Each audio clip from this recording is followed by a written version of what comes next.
আসসালামু আলাইকুম সবাইকে। সো আজকে শেয়ার করছি সিঙ্গাপুরের ভ্লগগুলো, যেগুলো অনেক দিন ধরে চিন্তা করেছিলাম দিব, কিন্তু দেওয়া হয় নাই। সো সকাল 5:30টার দিকে, ভোর 5:30টার দিকে চলে যাচ্ছি কাঙ্ক্ষিত জায়গা। এখানে গেলেই আসলে মনে হয় যে না, এখন তো অনেক এক্সাইটমেন্ট শুরুই হয়ে যাবে। সো চলে এসেছি হযরত শাহজালাল ইন্টারন্যাশনাল এয়ারপোর্টে, আর যাচ্ছি হচ্ছে ইন্টারন্যাশনাল টার্মিনালের দিকে। সো 5:30 থেকে 6:30টার মধ্যে ইমিগ্রেশন অ্যান্ড যেগুলো লাগে সব কমপ্লিট করে চলে এসেছি সেকেন্ড ফ্লোরে। আর সেকেন্ড ফ্লোরে তোমরা জানো সবগুলোই লাউঞ্জ আছে। সো আমার ফ্লাইট হচ্ছে 8টায়, তো সকালবেলায় কিছুই খেয়ে বের হয়ে নাই। সো চলে গিয়েছিলাম এয়ার লাউঞ্জে, যেহেতু ক্রেডিট কার্ড ছিল। সো ওইটাই পাঞ্চ করে আমরা 3জন, 2 অ্যাডাল্ট অ্যান্ড 1 বেবি মিলে আমরা ওখানে আমাদের ব্রেকফাস্টটা কমপ্লিট করে নিলাম। প্রায় 7:30টার মতন ওখানে ছিলাম। তারপরে 7:30টার দিকে আমরা ওখান থেকে বের হয়ে গিয়েছিলাম আমাদের ফ্লাইটের উদ্দেশ্যে। আমাদের ফ্লাইট ছিল 8টায়। সো তোমরা দেখে নাও আমাদের বুফে ব্রেকফাস্টে কী ছিল। এটা সেলফ সার্ভিস ছিল। তো প্রথমের দিকেই সব ফ্রুটসগুলো ছিল যেগুলো সকালবেলায় খাওয়া হয়, দেন বেকারিস আইটেমগুলো ছিল, অ্যান্ড তারপরে ছিল কিছু ডেজার্ট আইটেম, আর তারপর ছিল কিছু আমাদের ব্রেকফাস্ট, যেটা omelette and beans, then egg poach, omelette and whatsoever অনেক কিছুই ছিল। ডাল ছিল, কফি ছিল, স্যুপ ছিল, আর এখানে একটা পুরো কফি কাউন্টার ছিল, আর বেভারেজও ছিল। সো এইগুলো খেয়েছে দেন 8টার দিকে আমরা একদম প্লেনে বসে গিয়েছিলাম। প্লেনের মধ্যে ওঠার পরে তো এক্সাইটমেন্ট শুরু হয়ে গিয়েছিল। আসলে এটা আমার 3 নাম্বার ইন্টারন্যাশনাল ফ্লাইট। আমি এর আগেও বাংলাদেশ এয়ারলাইন্সে উঠছি, এবারেও আমরা বাংলাদেশ এয়ারলাইন্স নিয়েছিলাম। সো আমাদের 3টা সিট নেওয়া পড়েছিল। আর ঠিক 4 ঘন্টা পরে আমি সিঙ্গাপুরে পৌঁছে গিয়েছিলাম। সিঙ্গাপুরে পৌঁছানোর পরপরই এরকম একটা ভিউ থাকে, এখানে অনেক শিপ থাকে। সো এখন বের হয়ে যাচ্ছি প্লেন থেকে বের হওয়ার পর। সো আমি এন্টার করেছি সিঙ্গাপুরের সবথেকে সুন্দর এবং ভেরি ট্যুরিস্ট প্লেস, যেটা হচ্ছে Changi airport. So Changi airport নিয়ে বলার কিছুই নাই, তোমরা গুগল করলেই জানতে পারবা। Changi airport one of the beautiful and largest airport and one of the unique airport in the world. তো ওইখানে গিয়ে আসলে চাংনি এয়ারপোর্টে ঢোকার পরপরই মানে ফিলিংসটাই চেঞ্জ হয়ে গিয়েছে, যেহেতু এত সুন্দর এয়ারপোর্টে আসলে কখনোই যায় নাই। আর এই এয়ারপোর্ট দেখে ফেলা মানে পৃথিবীর তো একটা সুন্দর এয়ারপোর্ট দেখে ফেলেছি, এটাই বড় কথা।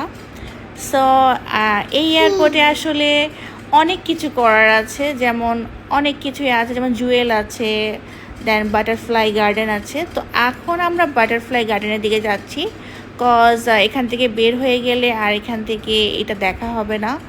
সো একদম এয়ারপোর্ট থেকে বের হয়ে যাওয়ার আগে আমরা একটু বাটারফ্লাই গার্ডেনটা দেখে নেব। সো হাঁটতে হাঁটতে ওই দিকেই চলে যাচ্ছিলাম। তো দেখো চাংনি এয়ারপোর্টে যে পশনেস কিন্তু মানে দেখাই যাচ্ছে। I love it, I just love it. So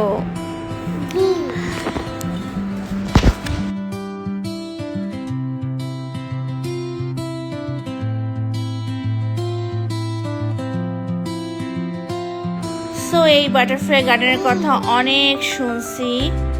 so এখন এটা গিয়ে একটু দেখে নেওয়ার পালা। সো আমি এটা দেখে নেব। তো এখানে আসলে কি অনেক প্রজাতির বাটারফ্লাই আছে এবং এগুলাকে সংরক্ষণ করেছে ওরা। অনেক ফুলের উপরে বাটারফ্লাইগুলো থাকে, আর অনেক প্রজাতির বাটারফ্লাই আছে। আসলে আমি ডিটেইলে বলতে পারলাম না, বাট তোমরা যদি বাটারফ্লাই ফ্রি খাও বা বাটারফ্লাই গার্ডেন দেখার ইচ্ছা থাকে, অবশ্যই এখানে ভিজিট করতে ভুলো না, এবং এয়ারপোর্টে ঢোকার সাথে সাথে এটা ভিজিট করে নিও। তো আমার দেখে এটা বেশিক্ষণ ঘুরতেও আসলে লাগে না, হায়েস্ট 10 মিনিটসের মধ্যে তোমরা এটা কভার করে ফেলতে পারবা। তো দেখো পাইনাপেলের উপরে, দেন ওখানে একটা ফ্লাওয়ারের উপরে বাটারফ্লাইগুলো আসলে আছে, এই যে বাটারফ্লাইগুলো উঠছে। সো আমার খুবই ভালো লেগেছে, এটা ইউনিক কিছু দেখলাম। আসলে বাটারফ্লাই গার্ডেন আমি কখনো দেখি নাই, সো এটা দেখে খুবই ভালো লাগলো। আর এখানে ছোট্ট করে একটা ফোয়ারা আছে, বা ছোট্টটা ঝর্ণা বলতে পারো, এটা পুরাই একটা ম্যানমেড আর্টিফিশিয়াল। আর এইখানে মনে হয় ওদের গবেষণার কিছু একটা আছে, যে বাটারফ্লাই কী কী স্টেজে কী কী হয়, দেন প্রজাতি কী কী আছে, এইগুলি আসলে ওরা সুন্দর করে সংরক্ষণ করেছে। সো কিছু ছবি তুলেছিলাম ওখানে, তারপরে বের হয়ে গিয়েছি, কারণ এখন আমাদের অনেক দেরি হয়ে গিয়েছে আর আমরা অনেক হাংরি ছিলাম। সো ঝটপট সব কিছু করতে হবে। এখন যাব আমরা ইমিগ্রেশনে। সো সো এত বেশি সুন্দর ছিল যে ইমিগ্রেশনে যাওয়ার আগে ভাবলাম আমাদের ট্যুরটা তো শুরু হয়েই গিয়েছে, তো কেননা আমরা একটু ঘুরে যাই।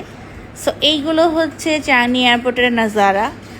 তো কেমন লাগছে বলো? আসলে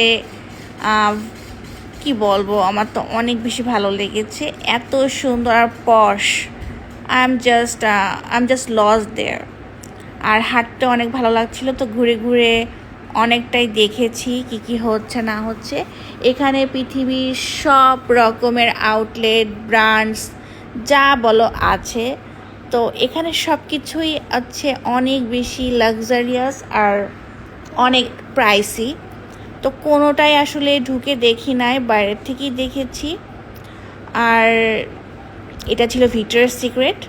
আসলে যাওয়ার খুবই ইচ্ছা ছিল, বাট হাটের সময় ছিল না। সো মেয়েদের one of the favourite place victorious secret. আমার যাওয়ার ইচ্ছা ছিল, বাট আমি যেতে পারিনি। দেন আমি আই স্টোরেও গিয়েছি, বাট এখানে যেতে পারে নাই, পরে গিয়েছিলাম। তো দেখো এখানে অনেক, সেকেন্ড ফ্লোরটা দেখতে পাচ্ছ কত কিছু, এটা ফুড কোর্ট টাইপ আছে।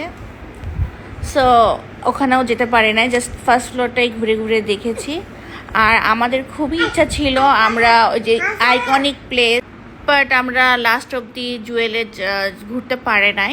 বাট আমাদের ট্যুরটা ছিল 4 দিন 3 রাতের একটা ট্যুর। বেসিক্যালি 3 দিনটাই আমরা সময় পেয়েছিলাম সব কিছু ঘুরে দেখা। তো আজকে আমাদের ফার্স্ট ডে ছিল। সো আসলে প্রতিটা টাইমই ছিল অনেক বেশি প্রিশিয়াস আর এক্সপেন্সিভ। তো কোনো টাইমটাই মিস করতে চাচ্ছিলাম না, সবটা টাইমই খুব সুন্দর করে ইউটিলাইজ করতে চাচ্ছিলাম। এখন ফার্স্ট ফ্লোর থেকে বের হয়ে আমরা ইমিগ্রেশনের দিকে চলে যাচ্ছি।